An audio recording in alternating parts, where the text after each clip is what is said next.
સુરતના અમરોલી વિસ્તારમાં આવેલા કોસાડ આવાસમાં બિલ્ડિંગના ધાબા પર સૂતેલી 7 વર્ષની માસૂમ બાળકી સાથે બિલ્ડિંગમાં રહેતા હવસખોરે બદકામ આચર્યું હતું। બાળકીએ સમગ્ર હકીકત પરિવારને કહી હતી, જેથી પરિવારે હવસખોર યુવક સામે પોલીસ મથકમાં ફરિયાદ નોંધાવતા પોલીસે પોક્સો હેઠળ દુષ્કર્મનો ગુનો નોંધી વધુ તપાસ હાથ ધરી છે। બનાવની વિગત મુજબ અમરોલી વિસ્તારમાં આવેલા કોસાડ આવાસમાં રહેતા આશિષ કનોજિયા નામના યુવકે ઘર પાસે જ રહેતી માસૂમ બાળકી પર દાનત બગાડી હતી। બાળકી આવાસની છત પર સૂતી હતી। તે દરમિયાન આશિષ કનોજિયા તેની પાસે પહોંચી ગયો અને બાળકીને ઉઠાડી તેના પ્રાઇવેટ પાર્ટ સાથે શારીરિક અડપલા કરવા લાગ્યો હતો। ઉપરાંત આશિષ કનોજિયાએ બાળકીના પ્રાઇવેટ પાર્ટમાં આંગળી પણ નાખી હતી।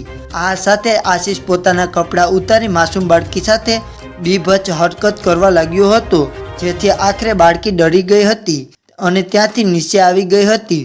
બાદમાં પરિવારજનોને સંગળી હકીકત કહી હતી।